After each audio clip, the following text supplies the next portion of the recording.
بسم اللہ الرحمن الرحیم الحمدللہ وکفا وسلام علی عبادہ الذین اصطفیٰ اما بعد۔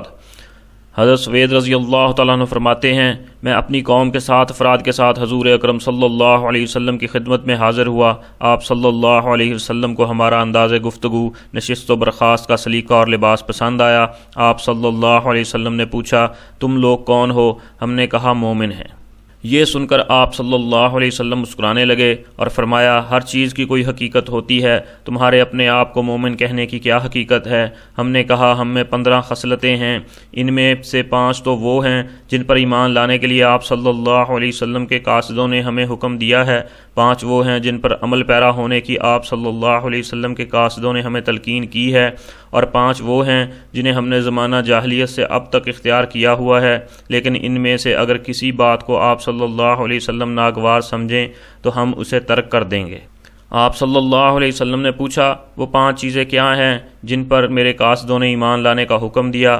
ہم نے عرض کیا، 1 ایمان لائیں اللہ پر، 2 اس کے ملائکہ پر، 3 اس کی کتابوں پر، 4 اس کے رسولوں پر، 5 اور مرنے کے بعد دوبارہ اٹھائے جانے پر۔ پھر آپ صلی اللہ علیہ وسلم نے فرمایا، اچھا وہ 5 چیزیں بتاؤ جن پر میرے قاصدوں نے عمل پیرا ہونے کی تلقین کی۔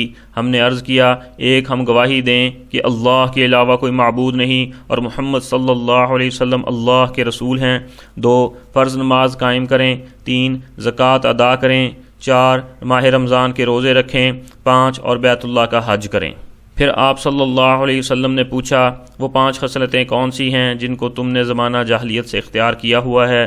ہم نے عرض کیا، 1 خوشحالی میں اللہ کا شکر ادا کرنا، 2 ابتلاء اور آزمائش کے وقت صبر کرنا، 3 جنگ کے موقع پر جم کر لڑنا اور بہادری کا جوہر دکھانا، 4 اللہ کی قضا اور تقدیر پر راضی رہنا، 5 اور دشمن کی مصیبت سے خوش نہ ہونا۔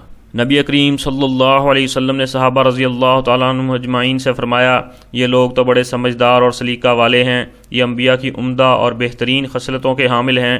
پھر ہماری طرف دیکھ کر آپ صلی اللہ علیہ وسلم مسکرائے اور ارشاد فرمایا، میں تمہیں مزید 5 خصلتوں کی وصیت کرتا ہوں تاکہ تم میں خیر کی تمام خصلتیں پوری ہو جائیں۔ 1 جو تم نے کھانا نہیں ہے اسے جمع کر کے نہ رکھو، ضرورت سے زائد چیزیں صدقہ کر دو۔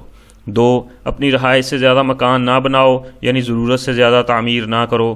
3 جو چیزیں تم سے جدا ہونے والی ہیں ان میں ایک دوسرے سے آگے بڑھنے کی دوڑ نہ لگاؤ۔ 4 جس دار آخرت کو تم نے کوچ کرنا ہے اور ہمیشہ رہنا ہے اس میں رغبت کرو۔